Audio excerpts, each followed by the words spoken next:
Okay, hello. My name is Shannon Jackson. I'm the director of the Arts Research Center. And on behalf of our co-hosts, the Berkeley Center for New Media and the David Brower Center, it is my true privilege to welcome you to Brett Cook's Embodying Liberation, which is the third in our series of lectures devoted to art, technology, and activism this year. The series, I did want to say, has been curated to coincide with the 50th anniversary of the free speech movement.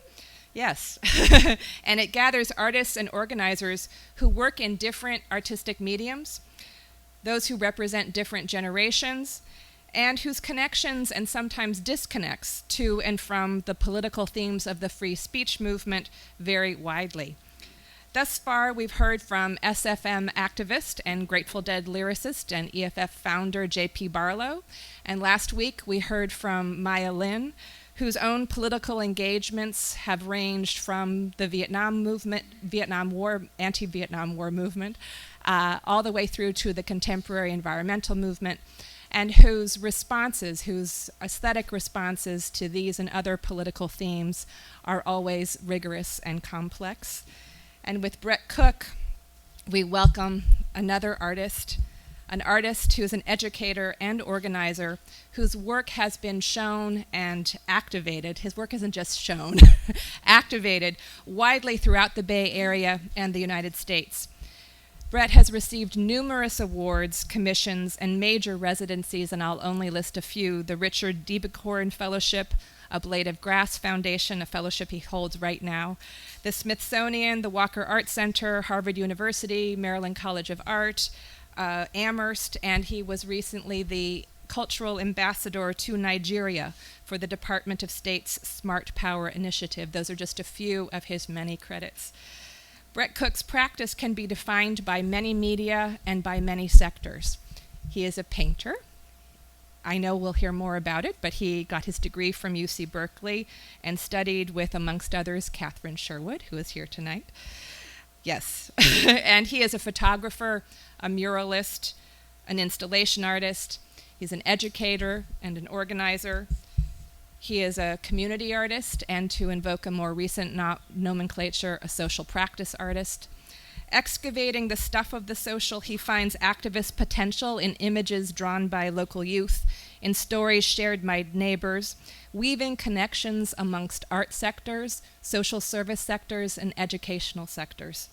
I know that we will hear about many of his projects, but I did want to be sure to flag one, and that is his upcoming installation of Reflections of Healing at the annual Life is Living Festival, which will take place once again this year in Little Bobby Hutton Park, or DeFremery Park, this weekend in Oakland.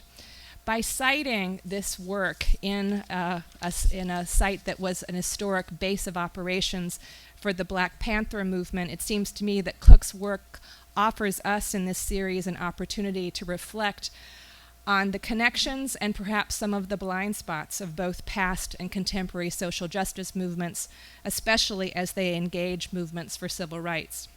It also provides us a chance to broaden our image of what qualifies as activism, one of the key words of this series.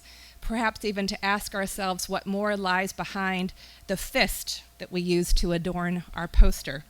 It's an image that, of course, signifies so much power and potential and is at the same time subject to so much rebranding.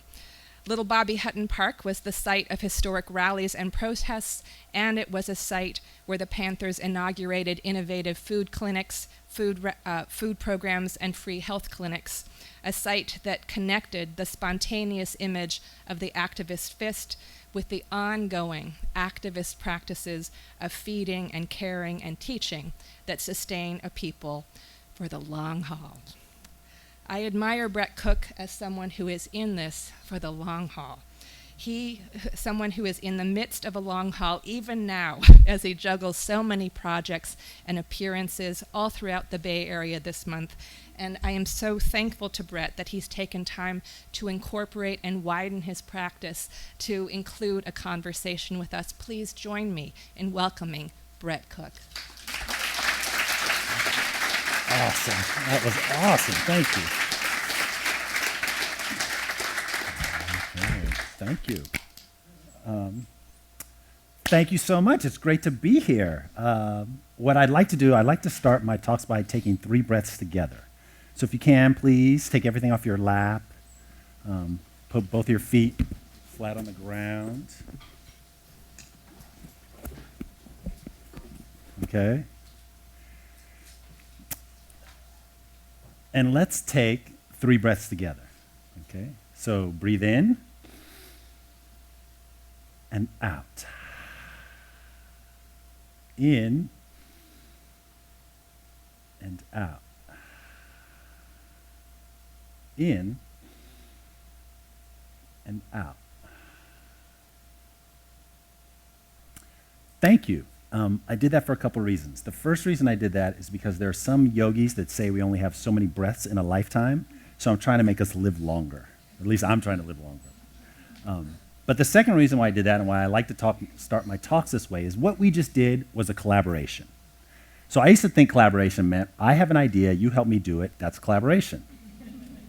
Yes, that's a joke. That's not necessarily what I think now. Now I think collaboration means that we all have different amounts of expertise. So just like breathing, we all do breathing in different ways. Some people like to breathe more from their diaphragm. Some people breathe more from their back. Some people more from the top of their lungs. But what we just did was something that we all wanted to do, and we all did it in our own way. That's a collaboration. And so part of what we're going to do today is also going to be a collaboration. And so why don't we start with this one? When I say community, what's that make you think of? Anybody, just shout out. People, family, together, cultures, feelings, friends. Okay, good. Now, what would be a sentence that describes community? Community is, what was that? Will you write that for us right here? Please. Okay. So that's one. Someone said something over there. Community is working together. Brother Malik, will you write that for us? Come on up and write that after her. And write big. Lots of trees gave their lives for this paper. Okay? And so, what's a third sentence that describes community? Anyone? Community is, I heard a murmur up there. Community is, yes. Fantastic. Will you write that for us up here? Oh, see, he brought his own pen. Now you know. Professionals in the audience. Clearly. If you didn't know, now you know. Okay, there you are. Yes, thank you. Okay, so right there, plenty big. Okay, so while she's writing, so we have community. Community is taking care of each other. Community is working together. And community is a range of ages. Thank you so much. All right. So now, let's talk about healing. When I say healing, what's that make you think of? Possibility, body. Breathing freely. Restoring mind, body, and soul. Thriving. Okay. Those are close. Let's see. So, in the spirit of symmetry, what is a sentence that describes healing? And you can use the same one for the people who shouted out or new people. What would be a sentence that describes healing? Healing is taking time. Will you write that for us? Please? Anybody else? Oh, that's a good one. Will you come up after her? They're all good, but that's a good one too. That's a good one too. And then, while they're writing that, what's a third one? Healing is moving forward? That sounds great. Will you come write that for us? Yeah, write it big. People in the back can really see it clearly.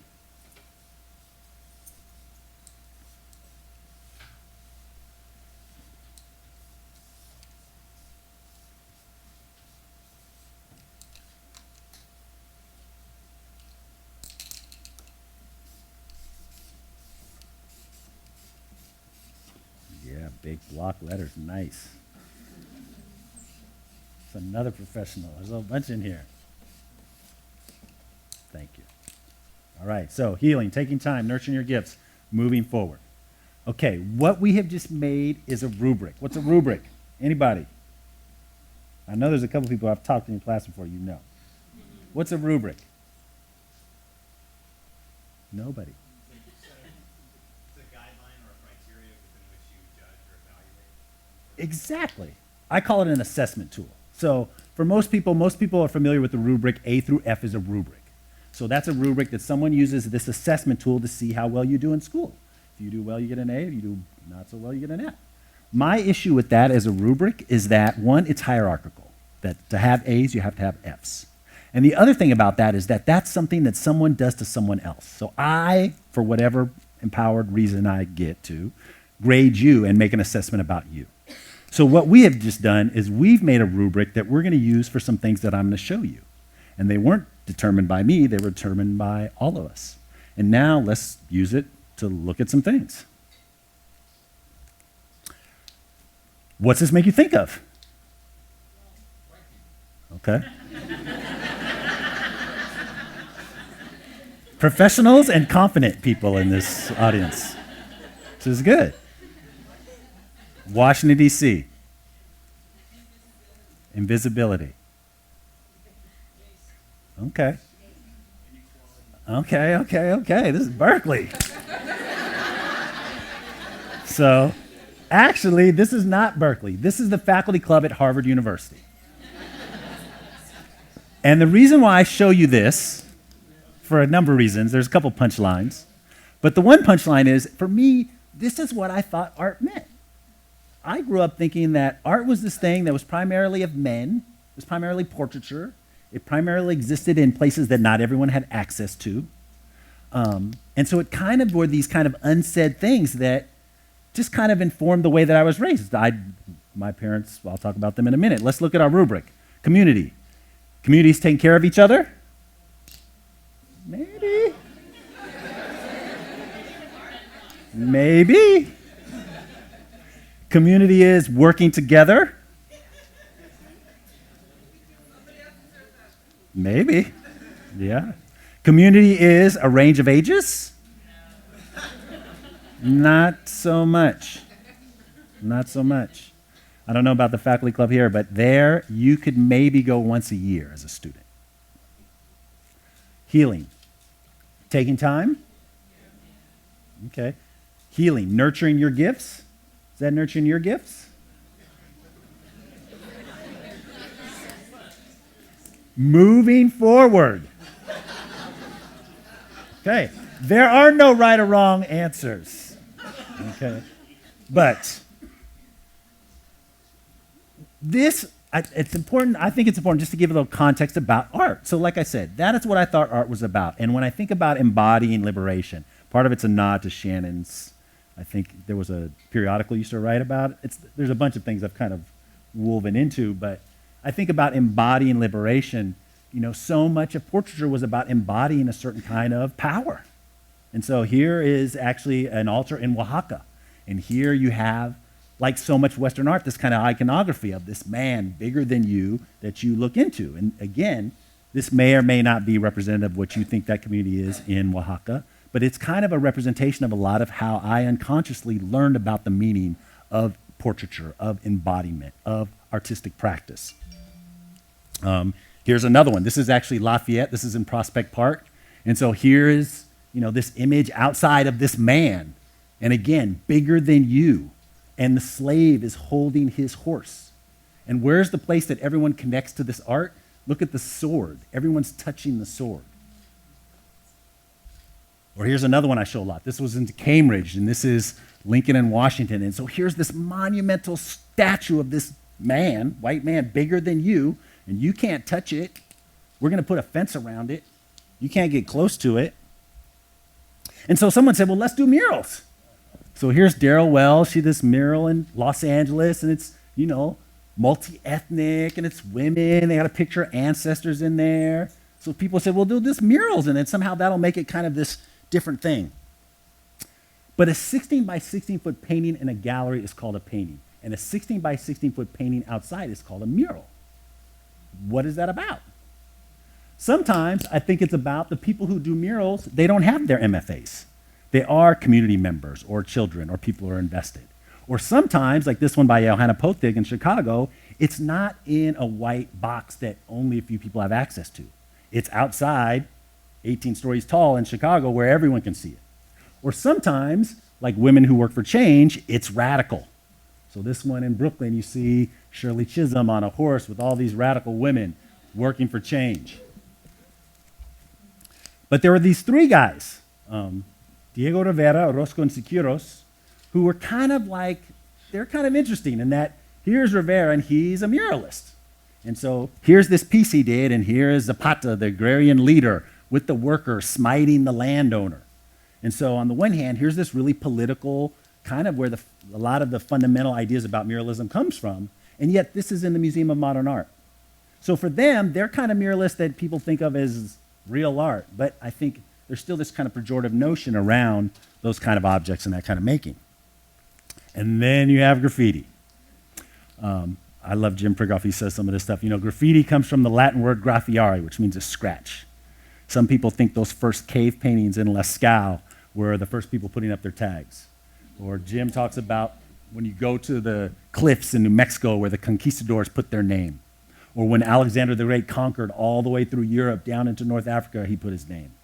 Or my favorite is when you go to the Temple of Dendur in the Met, you have this big temple they brought from Egypt, and like carved in the side is Alexander 1790. You know, so tagging's not a new thing.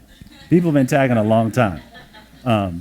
People kind of associate it with this, like people, kids in cities putting their names on things, and then someone said, you know what, I'm going to make it bigger in like a couple colors, and more people will see it.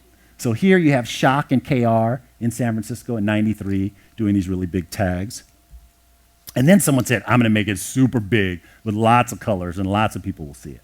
And so here's Bizarro, B-I-S-A-R-O, real hard blues, really quintessential graffiti. Quintessential because it's text and it's really about that person, and quintessential because it's linear and kind of really about them and their community.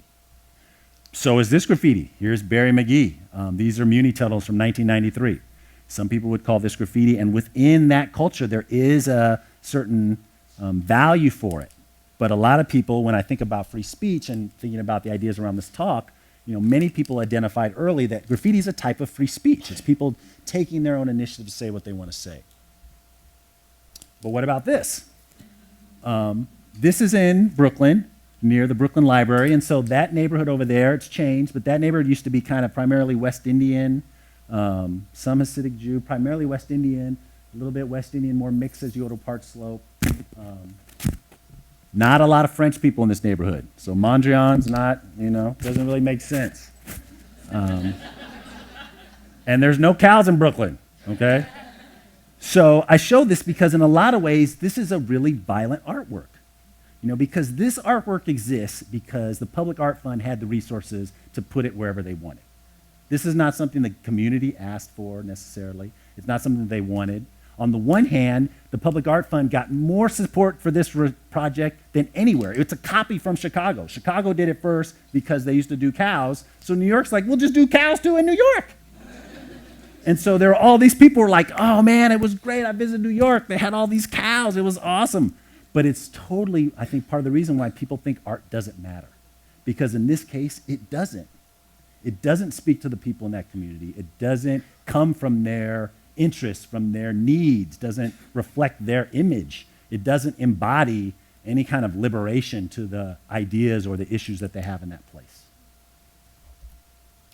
What if you can pay for it? Is this graffiti? If I walk up there and put my name on the bus, I'm busted. But if you're Crystal Pepsi, I put an old one in there, or Coke, or Canon, or Nike, or any cadre of institutions and corporations that can wrap places. Is that graffiti? Is that free speech? These are things I just want to give a little bit of foundation on before we go deeper. What's that make you think of? Advertising. Oh, she said. The ugliest graffiti. So this is, to give you context, this is in West Oakland about 10 years ago in an African-American neighborhood. Say, let's look at our rubric. Community is taking care of each other. Community is working together. Community is a range of ages. Healing. Healing is taking time. Healing is nurturing your gifts. Healing is moving forward. I mean, I always think what's so compelling about this is how many of us have billboards in our yards? And who's on the billboard? Definitely not. So, quick turn. Here I am with my parents. I grew up in San Diego, and in many ways, I am the product of the free speech movement. I grew up in a time in this country when I was exposed to a lot of different things. And my family, though they were what they call a mixed race couple, they were very conservative people. Democrats, but not radicals. They were from, my dad was in the Korean War, not the Vietnam War. But at the same time, I grew up exposed to, as you can see, my birthday parties were like my life. Very culturally, class, ethnically diverse. And similarly, I got to do stuff like draw and be around things. And so I actually came to Cal to study zoology. And after OChem and a couple experiences, I was like, I'm not trying to do OChem in zoology. And my parents said, Brett, we've always loved you your whole life and said you can do whatever you want to do, but you can't be no artist, man. That's not allowed. So both of my parents were educators. They met as teachers. My father was assistant superintendent of schools by the time I went to college. So my summer jobs were teaching. So I would go home in the summer and I teach. I started teaching elementary school, then junior high school. There are not many black male teachers. So when I got out of college, I was teaching. I taught at Berkeley High for a year. And then I eventually moved to New York. And I taught middle school biology, high school English. And I eventually ended up in this consortium of very powerful art spaces, the Exit Art, the Drawing Center, Lower Manhattan Cultural Council, Thread Waxing Space. And they had a partnership with a very powerful collection and a high school. It was an alternative high school where basically 99% of the students were kids of color. All of them were on free lunch. Many of them, it was their last stop before GEDs. They had to sign a contract. Really dynamic pedagogical setting. And so even though I had been teaching in the classroom as Mr. Cook, I ended up finding myself in this school that was a place that people from Teachers College and Bank Street and all these places were coming to learn teaching and learn pedagogy as a craft. And I was there actually developing multidisciplinary curriculum. So I was helping them use contemporary art to develop curriculum for the whole school. So I started in language arts class, and we worked with this blue chip collection that had Damien Hirst and Glenn Lagans, and basically the students curated a show from their collection. So this is early 90s. And so I did a project where I actually did portraits of the students. And I had them bring in things and write about, as a part of a whole class around art history and curriculum and writing, things that made them who they are. So this is Erica Puff Mommy Combs. This is when Puff Daddy first came out. And she loved Puff Daddy. So she signed everything Puff Daddy, Puff Mommy Combs. That was her name. So you can see she got a picture of Puff Daddy. I said, bring in 10 things that represent who you are. So I could have done a portrait of her and you'd seen who she is, or she could have brought those things in, but together it made something else. So you see these objects that reflect her, but let me ask you, what's this make you think of?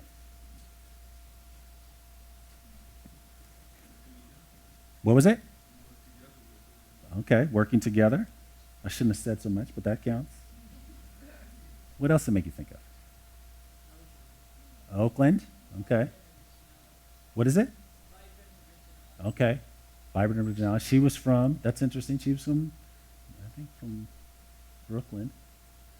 But these are her favorite things. Her favorite pair of jeans, her nails, when she got her nails done, she had her nails in a bag, her razor where she did her eyebrows, her niece, her favorite food, and so there's a paper that writes about that. But let's look at this. Community is taking care of each other. Community is working together. I mean, we kind of work together, and the students, the show is a whole nother lecture. They work together. A range of ages. I mean, this is one thing I show this because it's very rare to see people of color in a museum. And it's even more rare to see kids. So in that way, when we talk about embodiment, going from that image of Harvard, this is a radically different image. Let's talk about healing, taking time. So it's interesting. Nurturing your gifts. I mean, part of what I wanted to do, I had these light boxes made, and I photographed her with the light coming from beneath her, so it looks like she's being illuminated from the box. And it's really about illuminating these different kids who, obviously, from their life experiences, are very challenged. And so, like I said, there's a whole nother lecture about the significance of this class, but in some ways it is about nurturing their gifts. And then moving forward, let's see. This is just still kind of context. But I started doing projects everywhere as parts of curriculum. So up in the top left, you have at the Greenwich Country Day School. It's the richest school in America. It's where F.A.O. Schwartz, the Rockefellers, they put their houses together in Greenwich, Connecticut to make a school in 1935. And so all the most powerful people in the world send their kids to this school. In 9/11, 46 families passed away who all sent their kids to this school, out of about 180 families. I've also done them at public schools. This is in Southampton, Long Island, where I lived with kids, went to all their classes, lived with them, went to parties with them, sledded with them, working class, really interesting place. This is actually at the graduate school in Harvard University, where I worked with students at the whole university and talked to them about segregation and education, and then worked with them as a part of class in the library, and then mounted the pieces outside the library. Or this is in Barbados, and that's Antwi Acombe, who's at SF State, and Pedro Noguera, and that was part of and Pedro Noguera was one of my professors here at Cal in education, and that was actually a course on Caribbean sociology in Barbados. And then they're all over the place. So Wesleyan, back in the day, or in a house in North Philly, or out on a lawn, or maybe even a preschool. And I guess really starting to think about this idea of reflection and action. So let's take 3 more breaths again, if we may. So put your feet down flat again. Okay. So let's breathe in and out. In and out. In and out. So, besides really bringing our awareness back to the present moment, what we just did was a practice in reflection and action. So there's this guy, Thich Nhat Hanh. Who knows who Thich Nhat Hanh is? So who's Thich Nhat Hanh? Anybody? What is it? Vietnamese Buddhist teacher, okay? And he's written lots of books. There were lots of hands. He talks about meditation as reflection and action, that when we were breathing just now, there was action of us breathing, but we're reflecting on our breath. But there's this other guy, Paulo Freire, who talks about dialogue as reflection and action. So who's Paulo Freire? Anybody? Yes? He's a radical pedagogue in Brazil. Yeah. He's a guy that really revolutionized contemporary education. He has this idea that I really like. He talks about banking education, where there's this whole idea that for so many of us, we think education is this bank that we go to and get all this information, and the teacher downloads the information, and we're supposed to consume it. And he talked about education not as a banking model, but a dialogical model. And in the dialogical model, you have to have reflection and action in equal parts, in praxis. So if you have only action without reflection, it can be violent. Or if you have reflection without action, it can be inert, like academia is a lot of times. So really, breathing and meditation or dialogue is reflection and action. And so as you can see, this kind of investigation is something I've kind of been thinking about for a while. And so that brings me to North Carolina. So who knows anything about Durham, North Carolina? Okay, what do you know about Durham, North Carolina? It's got a huge divide between Duke, which is a very rich, wealthy university, and the rest of Durham, North Carolina, which doesn't have that same privilege. Someone else, I saw another hand.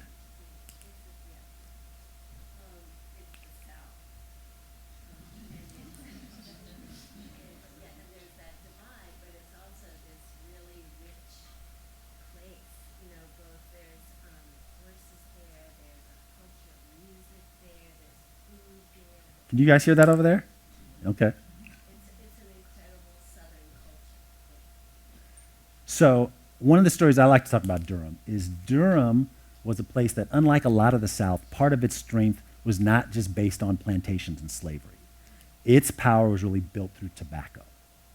So what happened was, back in the day, they started growing tobacco, and they had black people working with the tobacco, and they said, okay, you can work with us, and we want you to live way over there, like on the other side of the cemetery, and you can work on tobacco. And one of the things about tobacco is even during the Depression, even when people are poor, they smoke. So Durham made a lot of money. So eventually, Duke and those people, those institutions were made by tobacco barons. Okay?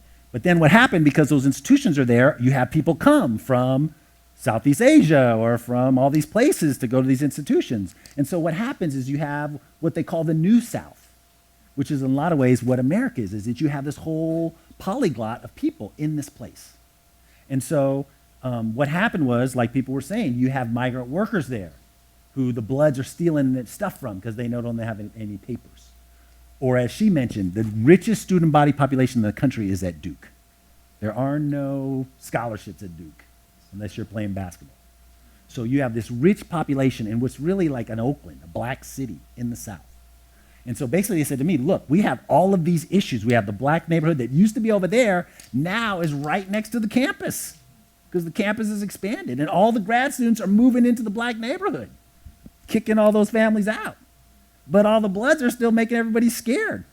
So there's all of these divisions. So we want you to come in and do a project to bring people together. Exactly. Yeah, that's a joke too. And so it started by really working, not only, I think what's important to notice is it came with an invitation from the place. So it wasn't like, oh, I'm going to go save this place. It was the place. I had gone there to actually teach a photography workshop in 2001 and started a relationship with the place over years.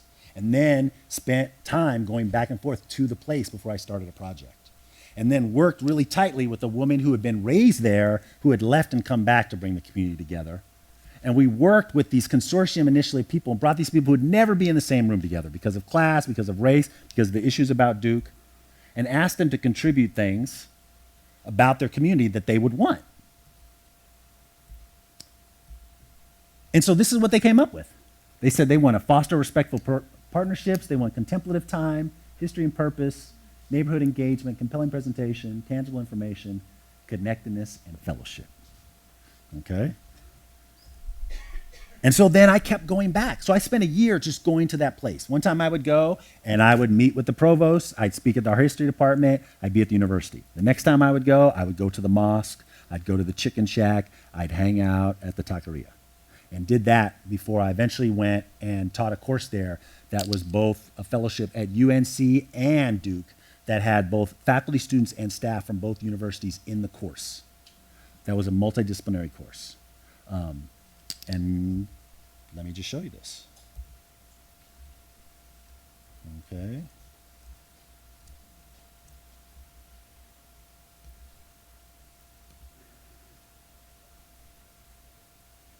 Take a pen, pick a pen. Anywhere you see a line, just go right over the line, okay? So you will be drawing this. You're making this. What does it mean to have people be engaged? Is it something to say, well, I'll show them a movie or I'll put a piece of paper outside and they're engaged with it? Or does it mean that they help make it? Or they make all of it? And I'm just making it with them. Take it up. And then try to line up the colors at the bottom.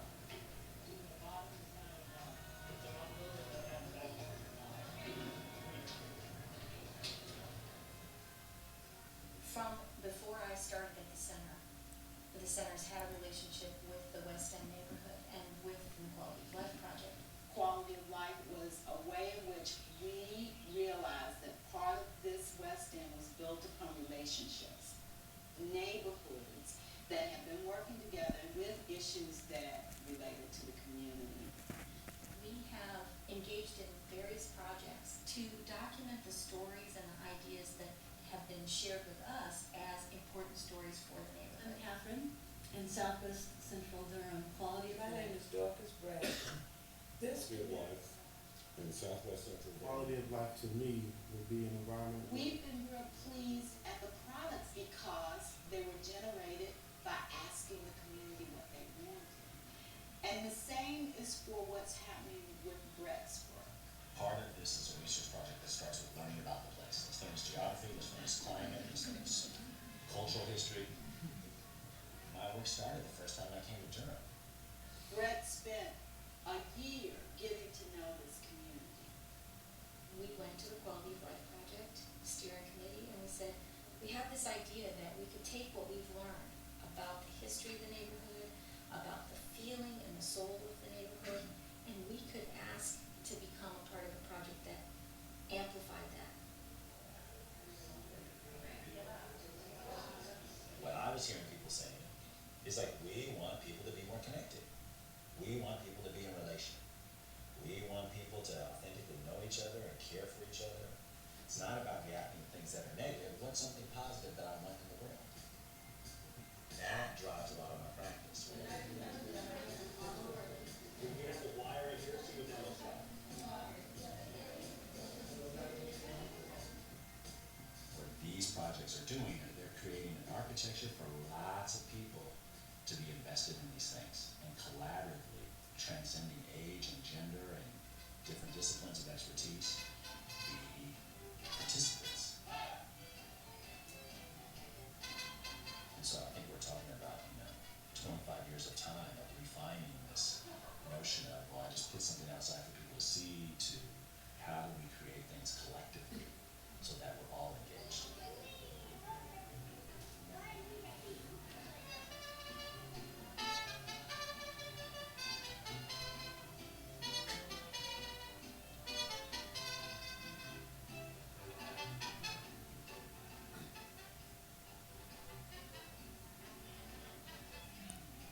People become engaged because they care about something. In all of this diversity, in all of this complexity, what would be a way that we could find some thread that complexity could connect to? And Paul and Murray became that symbol.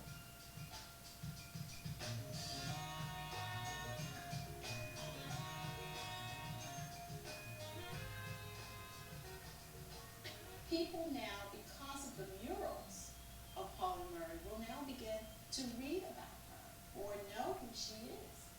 She is everything and nothing. She's African American, she's not African American. She's an academic, she's not an academic. She's an advocate for peace, she's a revolutionary, she's a writer, she's been marginalized, she's been on the cover of Black magazines, all of these pieces that literally and figuratively a lot of people could connect to. And using that as a major thread to build things to.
This work has been about building architectures where people can see themselves in each other.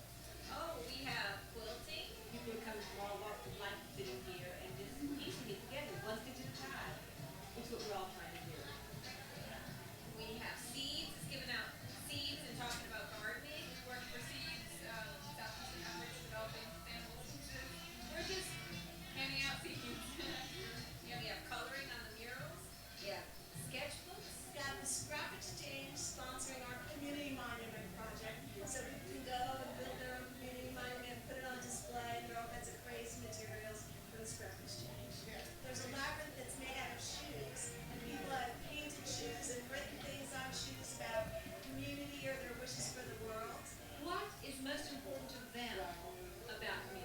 education is the key. And I really believe in that. I'm a school teacher at Lakewood Elementary School, second grade. We have music for dancing and chalk for coloring and a lot of fellowship. Nothing like this happened when I was a child. So I think it's nice, and I think it's good for the neighborhood, and I think it's good for Durham. These kind of events help us remember that we're all people. We all have blood coursing through our veins.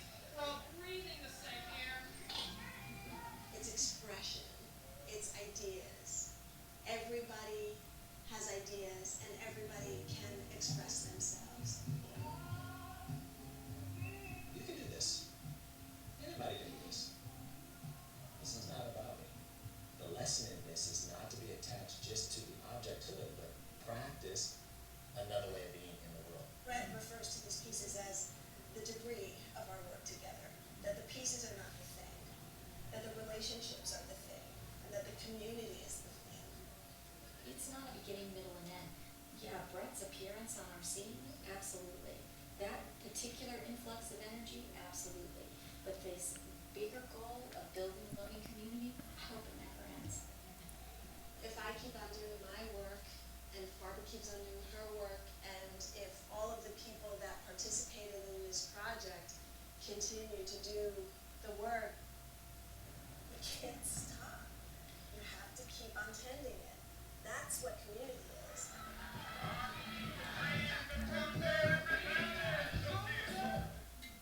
Okay.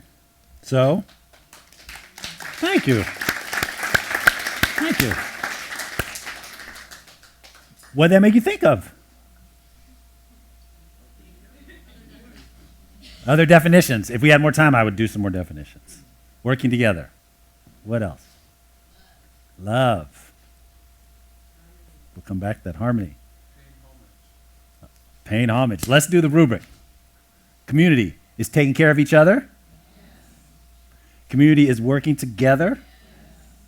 Community is a range of ages.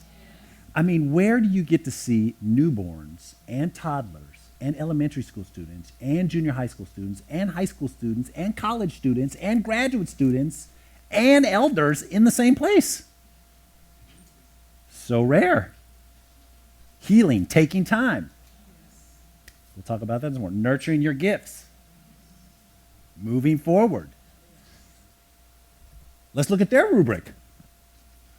Fostering. Where did you see fostering respectful partnerships? Anybody? Exactly. The different neighborhoods. Like she said, this is the South. People are not hanging out. This is not Berkeley. Okay? Everyone in Durham roots for North Carolina because they can't stand Duke. So to have a block party with Duke Doris Biddle, the patriarch of that, come to that neighborhood is an unheard of occurrence. And these are the kind of practices that we were building. Because what my work is really trying to do, as I said, is build architectures where people can see themselves in each other and practice. We have so much more practice being separate. You speak French, I speak Spanish. You got dark skin, I got light skin. You ride a 10-speed bike, I ride a 1-gear bike. But we don't get that much time practicing being together. Contemplative time. Where did you see contemplative time? Exactly. I mean, there's others, like the labyrinth. But what I always like to talk about is Paulo Freire talks about dialogue as reflection and action. That in dialogue you have reflection and action. And Thich Nhat Hanh talks about meditation as reflection and action. But as an art maker, I think of my practice as reflection and action, because when I'm making things, I'm in action, but I'm really reflecting on that moment. And when I'm at my most divine, creative peak, I'm not aware of anything but that moment. And so part of what I'm doing is building containers for people to practice. So that in the middle of a park, in the middle of a block party, couple thousand people, they're not even thinking about anything but that mark. History and purpose. Where do you see history and purpose? Elders in the community? Absolutely true. So crucial. I was going to say, who knows who Polly Murray is? Who's Polly Murray? Who knows who Pauli Murray is? Ha. So I paint a lot of portraits, a lot of famous people portraits. So I get to Durham, and here's this woman, Pauli Murray, I never heard of.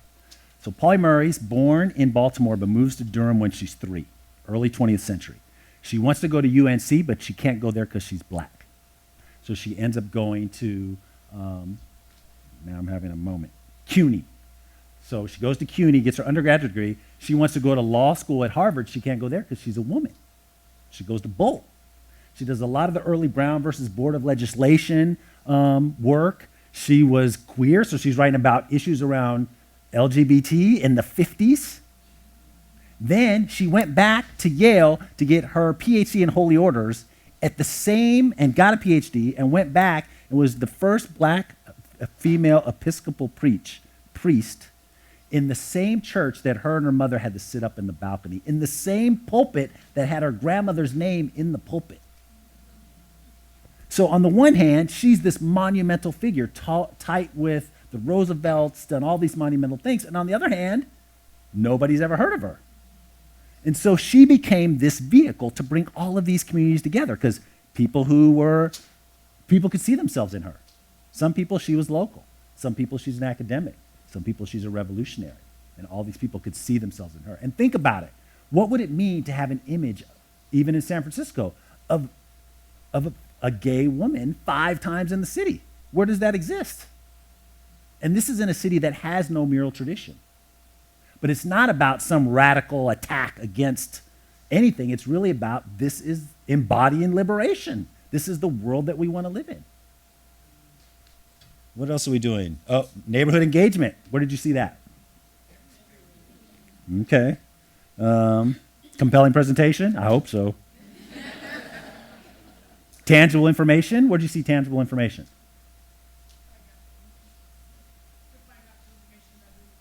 Exactly. So we'd have these events, you'd have biographical information or presentations. And then finally, connectedness and fellowship. Okay. So let me show you this real quick. This is the Truthken Template practices. And I really like this because it's about communion and connection and awareness. So you can see all these different practices that are about those things. Everything from singing and chanting to Tai Chi or Qigong or wellness things or activist practices. And so here's one of the pieces. So this ended up being 14 permanent installations, 5 different big block parties, and then bled into all these things. Our house has subsequently become a historic site. The John Hope Franklin Center now has a Pauli Murray kind of, Barbara Lau now runs the center in the Paul Hope Franklin Center that's been named after her. They have internships programs around her. You know, some of the students that were in my courses went on to do thesis, dance presentations about her. All of these things bleed out of it. And she's got this great quote, you know, true community is based upon equality, mutuality, and reciprocity. It affirms the richness of individual diversity as well as the common human ties that bond us together. So I want to show you this last thing. So that was about a year my family and I lived in Durham. A little more than half a year, but I had been going back. And we moved back here to the Bay Area.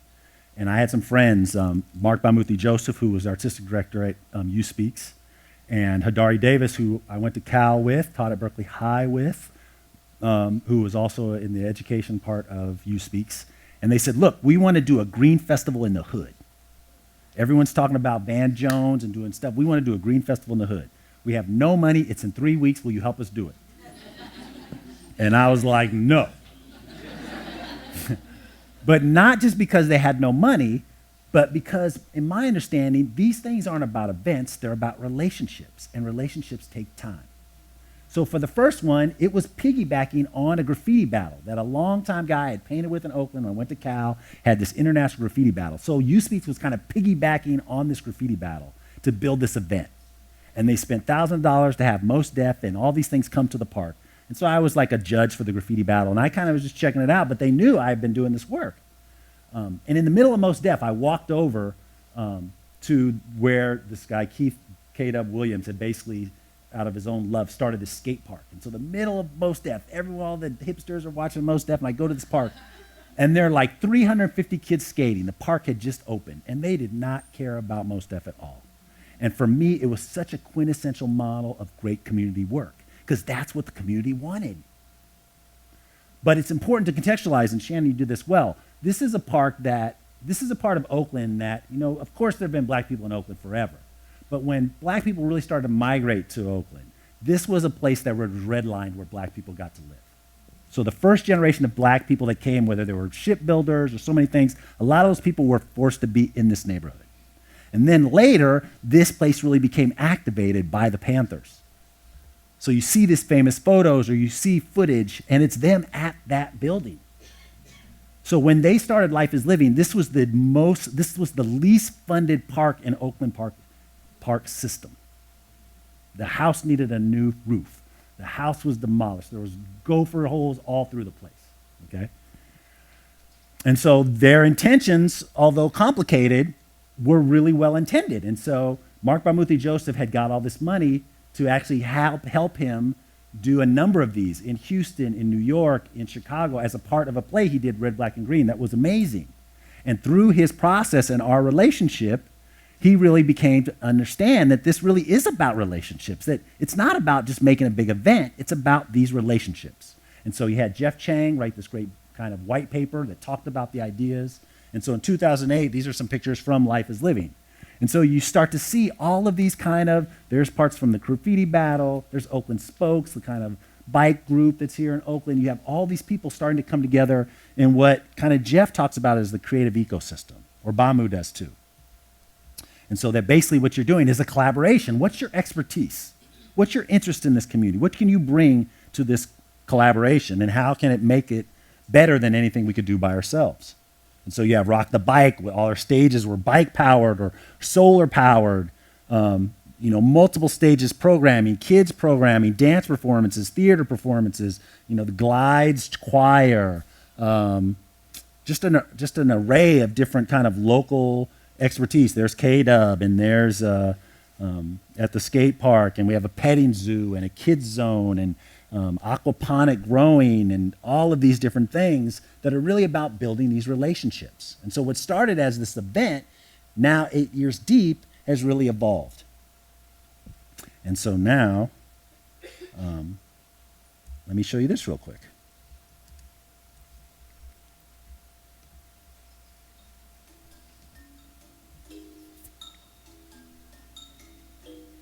How can we understand peace more deeply by being in the present moment?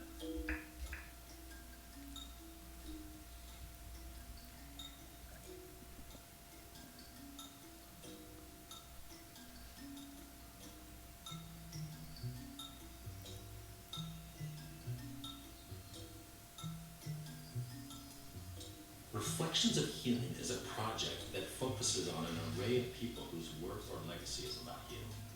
The participants all come from different backgrounds and contribute in different ways, but what they all share is a real commitment to community and humanity.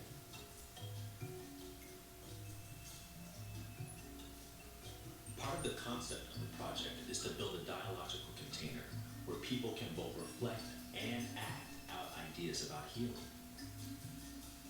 These ideas are absorbed by looking at past, present, and future models of healing, and by participating in a variety of art-making processes. The process begins by working with community partners to identify an array of people who are nourishing good things in the community. And then, once those people are identified, inviting each of them to submit a question that addresses healing.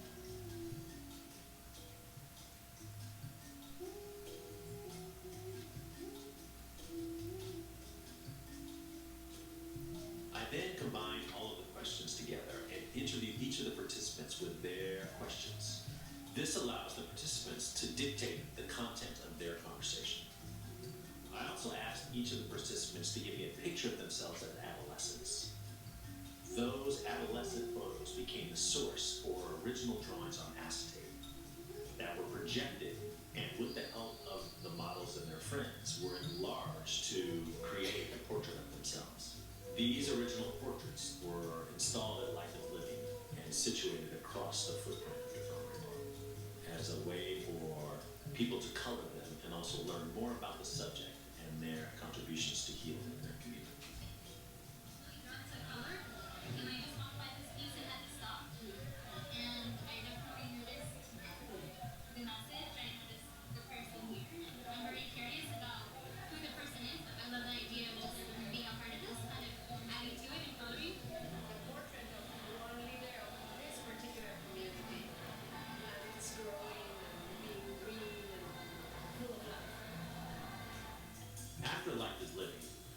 pieces are returned to my studio, where I work to immortalize the contributions of many and really bring out the spirit of the person in the portrait.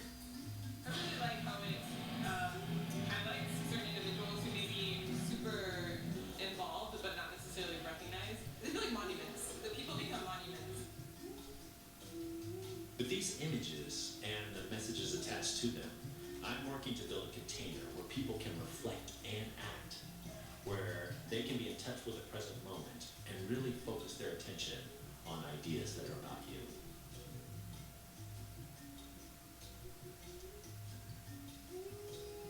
Healing is one of those things as a people, as a human being, you have no right to heal. You know, and sometimes we don't have the necessary tools to figure out the right ways to heal. So many of our people have used for the synthetic way to numb themselves, and I think that's covering the healing process. Those scabs and those scars are still there. We all should have the right to figure out and find our own way to heal from the inside.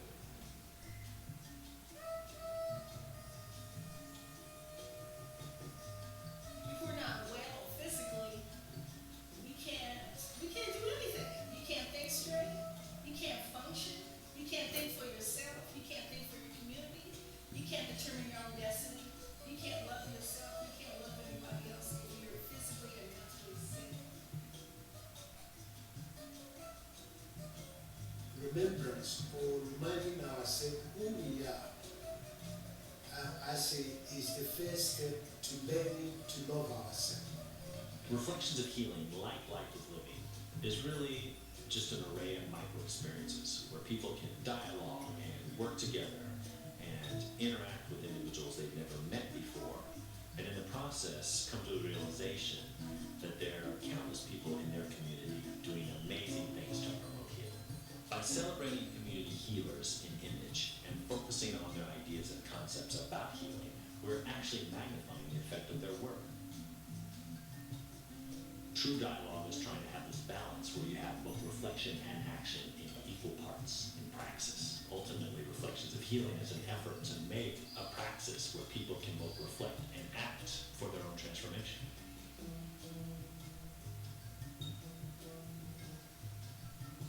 The Reflections of Healing Mural Project is happening inside of the Brewery Park and outside on the wall. There's murals for all of you to color and draw.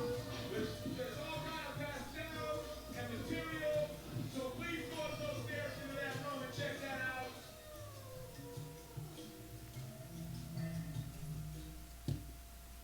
All power to the king.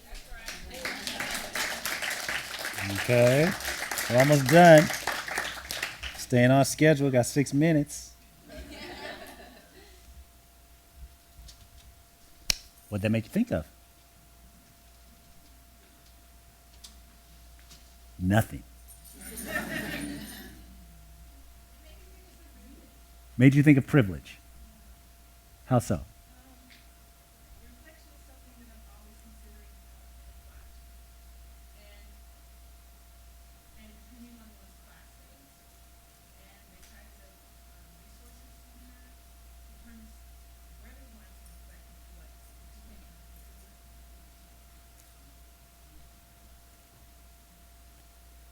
What else did it make you think of?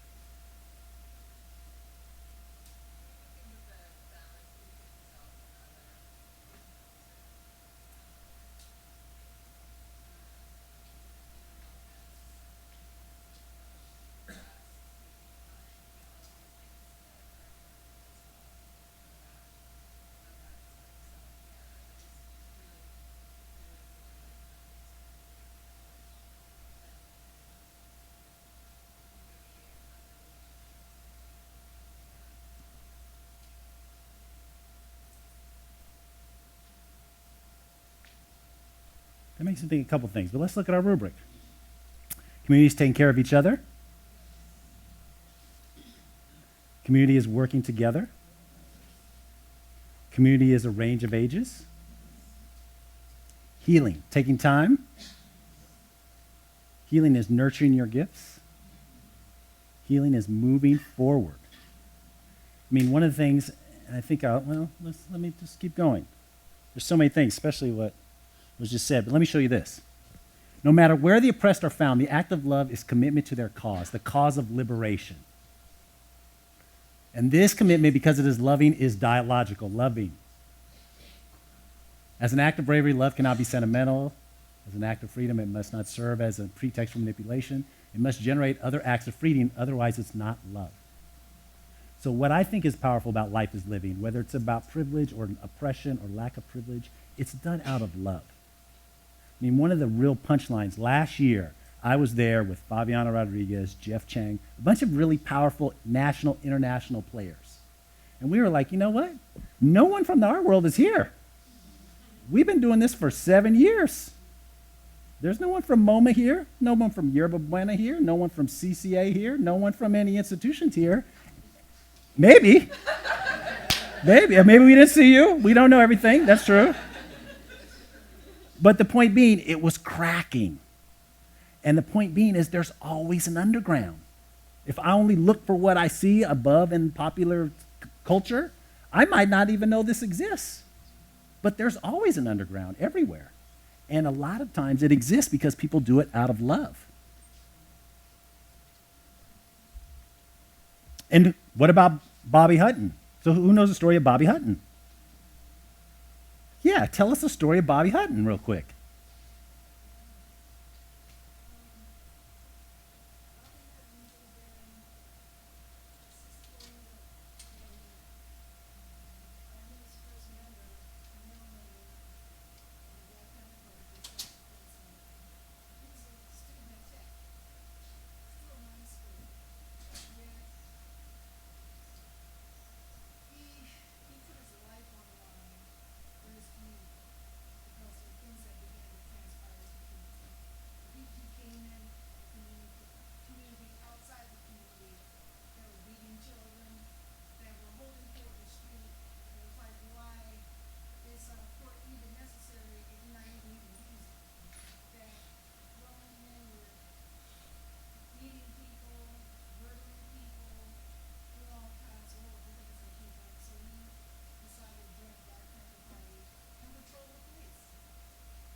So this is one of the early parts of the Black Panther story, and really he became a symbol of the struggle.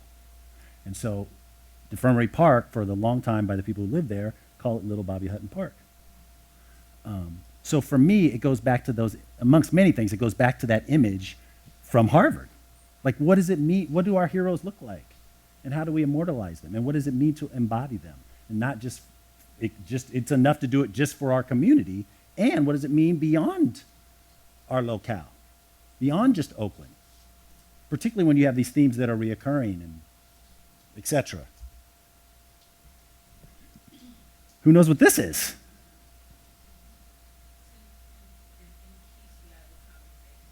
So in the Republic of Congo, someone will go to a divinator and they'll say, okay, we have something in our community you might want to reconcile. And the divinator will make the container and they may put some juju inside of it.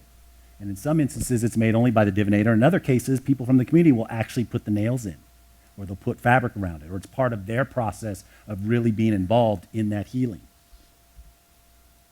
And so, not unlike the Inkisi, part of what I'm doing is making containers that people can make things through.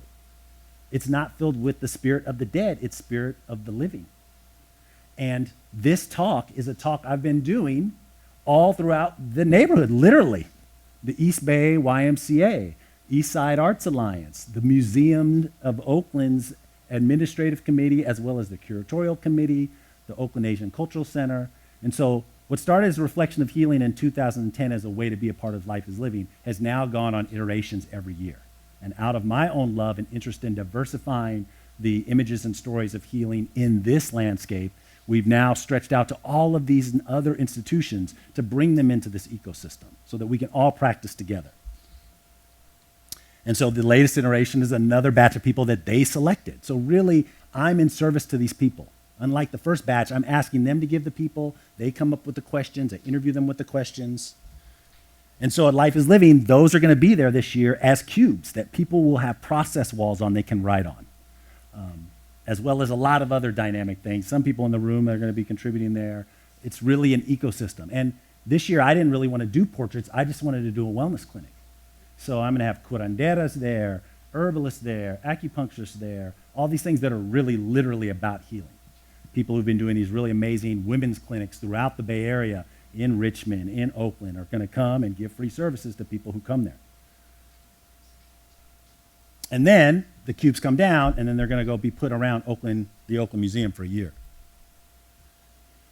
And so we're almost done. Treatment originates from outside. Healing comes from within. The word healing means making whole. That is restoring integrity and balance.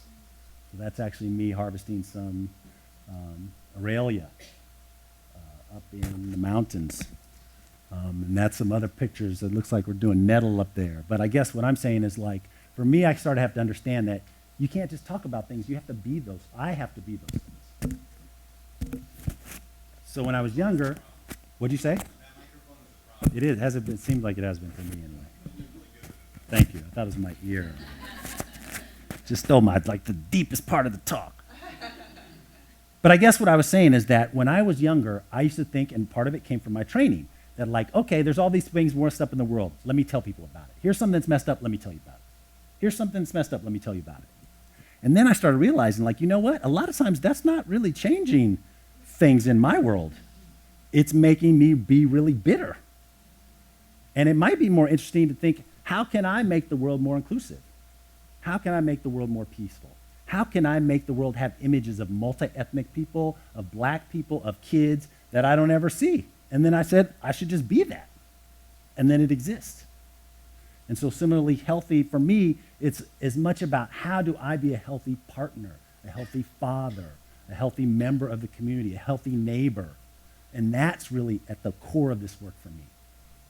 And I'm grateful that it echoes out and other people appreciate it, but I realize how much it's about my own transformation and trying to be flexible and trying to be accepting and realizing that other people are going to want to do things that I may not necessarily want to do, but because I'm in collaboration, we'll try to find a way to do it together. And so, this is it. I think I'm 3 minutes over. I always think, why can't I ever go to a lecture where people give me something? So if you want that to happen, you should make it happen. So, inside of these are invitations to Life is Living. This is the last batch of an interview I did from the Center of Documentary Studies on my time there. It probably should have been better edited, but it talks about a lot of things that we talked about tonight. There's a little thing from the Oakland Museum on the stuff that's there. Oh, I think I forgot.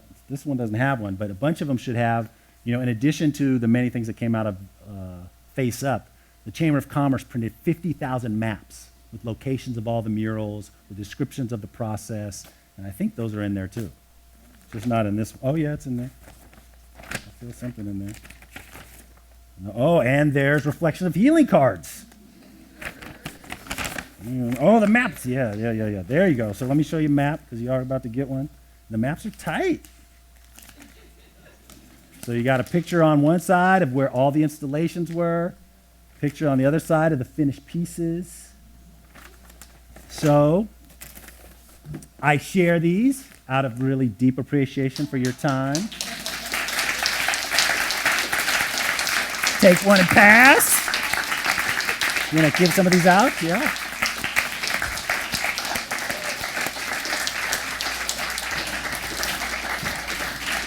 Take one and pass. Yeah. Last couple of rounds. Thank you. Oh, thank you. Thank you. Wait, I got some over there too. I think we got some in here. Here's for this section. Thank you. Yeah, so take one and pass. And pass around. Anyone in the back? Let me go in the way back. What's up? What's up? What's up? You came. What's up? What's up? Good to see you. Couple back there.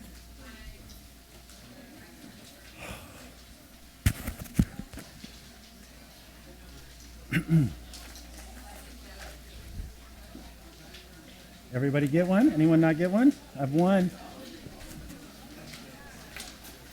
It's looking kind of light back there. People don't have one. Who doesn't have one? There's a couple more. Don't be shy here, Shannon. I got a couple more back here.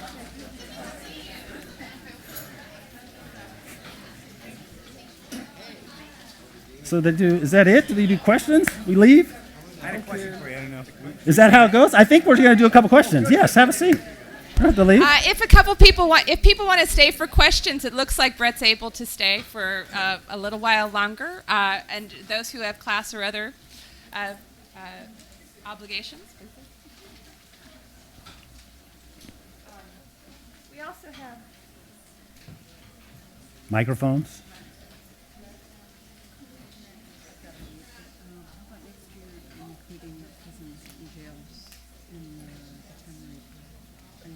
That's a great idea, of course. Yeah. Yeah. Give me a contact.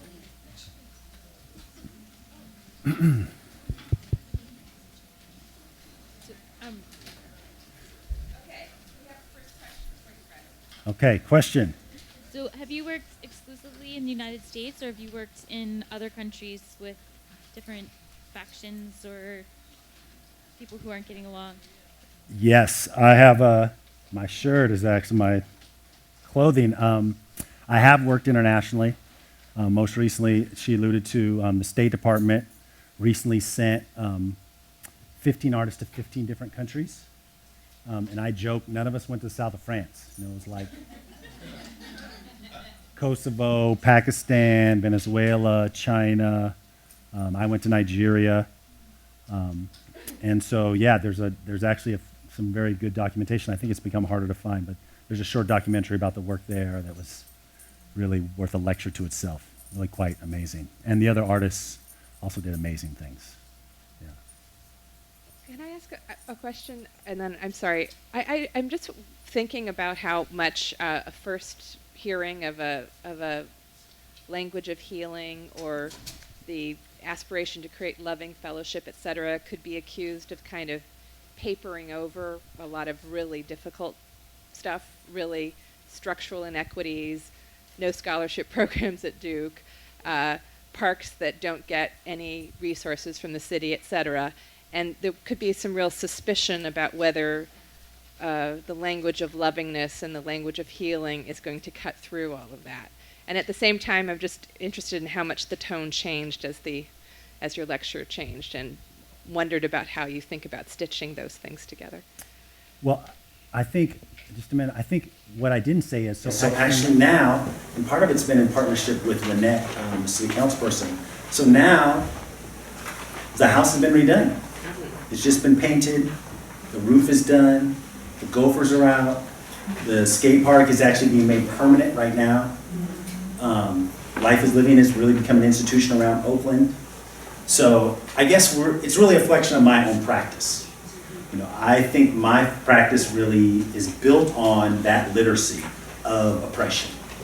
Pedagogy of the Oppressed is about oppression. It was written by someone who was working in favelas in Brazil.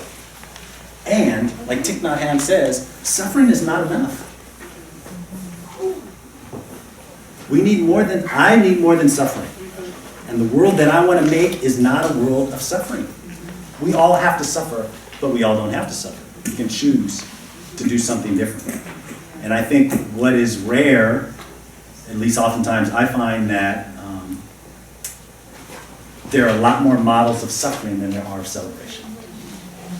And so for me and my family and my life, those are the things that I want to cultivate. I mean, a way that I like to put it, another teaching, this is another esoteric teaching from Thich Nhat Hanh, he says that we're filled with positive seeds and negative seeds. So some of those negative seeds might be like resentment or anger or jealousy. And some of the positive ones might be like love and compassion. And so if you water those negative seeds, they grow. And pretty soon, like a tree, they grow super big. So if there are other seeds in there, they don't get any sun. Or they don't get any water.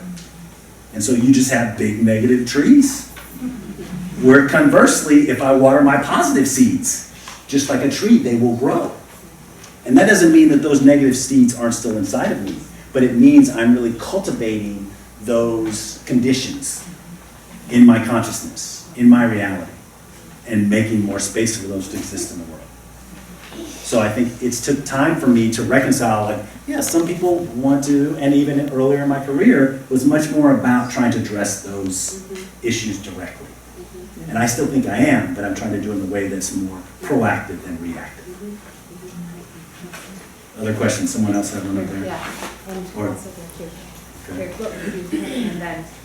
yeah, so I want to just pick up on Shannon's question or comment and say that it's more or less clear that in certain circumstances of need or disadvantage, the need, the opportunities for healing are more patent. Mm-hmm. But it's not to say that in places like the Harvard, there's less need. The resentment, the anger, the jealousy, although they may not be on a base of deprivation, they may be equally in need of healing. So I just want to make sure that this is framed in a broader way, because I think that's something we might easily miss. I find myself teaching a lot that a lot of the deepest suffering I've seen have been in the places with the most privilege. And I think oftentimes for people who are oppressed, it's really impossible for us to believe that. And Polly Murray, I thought of Polly Murray, and it really came to me. You know, I studied Polly Murray when I did the piece on her. And so in her bio, she wrote this book, Proud Shoes. It was a precursor to Roots. It's written by a woman of color in '53. It's the first multi-ethnic novel in '53. Proud Shoes. Is that not what I said? Proud Shoes, thank you. And so in the book, she talks about her grandmother being on a plantation, and there were two brothers. There was like the governor's plantation, and the two brothers both wanted to rape her grandmother. So the one brother was really upfront about it. It's like, I'm gonna get you. When you're not taking care of my sister, I'm gonna get you. And the other brother was much more kind of secretive about it. And eventually it got so severe between the brothers that they attacked each other and almost killed each other. And so within that high society family that they were dealing with, they're like, what is going on with this family that they're fighting over this slave person? And so before that, I was like, you know what? If you own slaves, I can't even talk to you. I just have no way to see any compassion for you. And what it really showed me was like, those people are suffering deeply. And in fact, oftentimes I think when the people that are suffering the deepest project that into the world. Or more conversely, the people that are most whole and happy are the people who are not doing that. They're not oppressing other people. And so that's what's been really interesting for me to see. And working in the world of art is all about wealth, in the commercial institutional art world. And so I've had lots of experiences like the Greenwich Country Day School. To be at this school, 1999, at the time I'm working at the other school. Don't have enough desks for the kids, don't have enough materials. All the kids are homeless in group homes. Parents have AIDS. I go to this school, there's laptops on the ground, brand new football uniforms, and suffering. So much deep suffering like I had never seen before. So again, that's part of why my interest is how do you build architectures where people can see themselves within each other. Where it's not about, I'm the only person that suffers, or I'm the only person that's great. And trying to find these ways where we can really see that in each other to build things that are better than we could do by ourselves. Someone back there, she was anxious. Did you get the mic? Yep. Okay. Yes. Maybe just a couple more questions here and then there. Okay. So I'm doing a senior thesis on critical pedagogy at Cal, and I'm interested in using critical pedagogy through a telepresent kind of world. I think if you hoax Paulo Freire, this is all like a co-present. You have to be in the actual immediate situation. But Jacques Rancière writes about this possibility to have telepresence, and not to see like watching a video as being something that's inherently passive. And I can think of a million lectures that I've been in where I was falling asleep quicker than when I was watching a lecture at home on TV screen. So I think that's a good sort of example of it. And I think a lot of what you were talking about is kind of like a process of education. Like you said, when you were younger, you would just say like, here's a problem, and you would kind of sort of tell it to people. And so I see that a lot of that engagement with a kind of critical practice or pedagogy. And I was wondering if you think that there's a possibility to do that through a telepresence instead of actually being immediate boots on the ground kind of situation. Or what are the sort of limits of that? What are the potentials maybe, or the questions that you would ask yourself to kind of further explore that arena? Thank you. I mean, obviously you have more literacy than me. The first thing that came to mind was research that I've read that talks about how we watch video, and that there's parts of our brains that actually somehow creates the reality that we think we're there in that experience. So in some ways, for me, it makes that disconnection not so clear in terms of real life and separation. What I will say, though, it does make me think of it's like if it's not evident, my things are really physical in their process. And I think for me, that's been helpful for my person. Like, for example, I'm a yogi. So I started practicing Ashtanga in the late 90s, which is a type of yoga that's based on a series of postures you basically do every day, for people who don't know. And one of the things about Ashtanga is that the first time I went to the Ashtanga thing, I looked in there and I was an athlete, super athletic. And I was like, there's stuff in here I will never do in this lifetime. Because the way it works is it's not like a teacher talking, all these people in this room practicing, and someone goes around and they give you new poses as you practice more. And so what you're doing is, over time, your body starts to change. And pretty soon I started doing things I didn't think I would do. But it's really a metaphor for how I was changing my mind. Because just in the beginning, like I said, there are things that my body will never do in this room. There were things my mind thought I couldn't do outside of the room. And really that process of the practice is about kind of clearing the lenses that are kind of blurry in our life all the time. The Nirodha they talk about in the Yoga Sutras.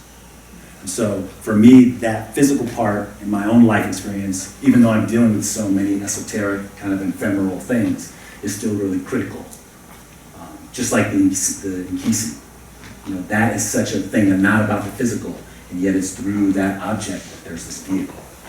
So for me, there's a part of my practice that's still really embedded in that objecthood and that physicality. Can you say that again? That the Nkisi is not about the physical? No, I think it is both about the physical and the non-physical. It is about, you have this container that people are making, but so much of the juju is a non-physical thing.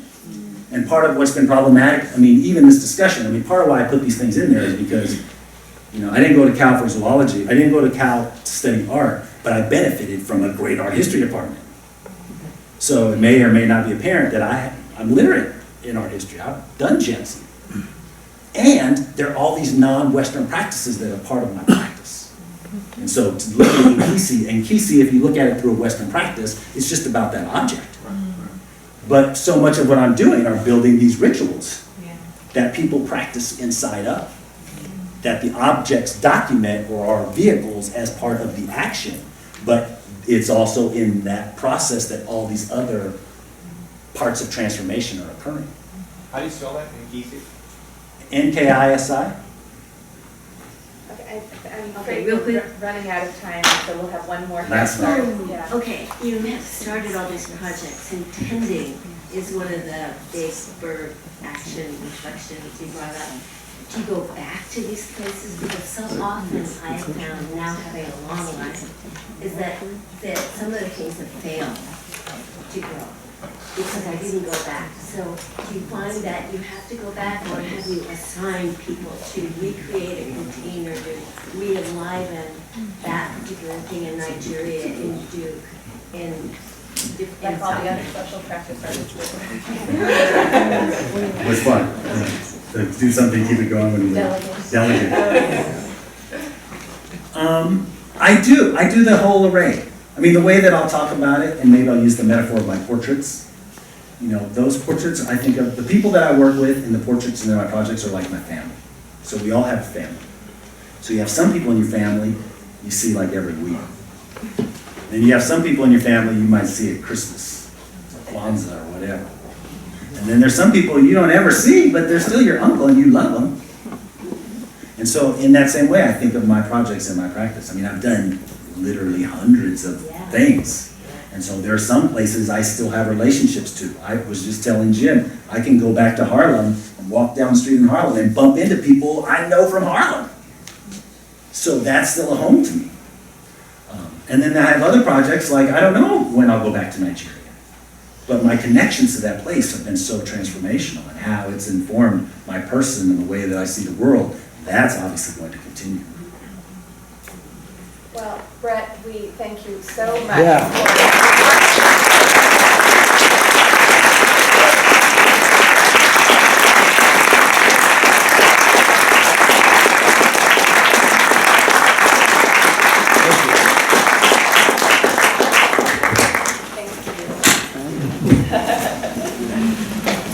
Ah!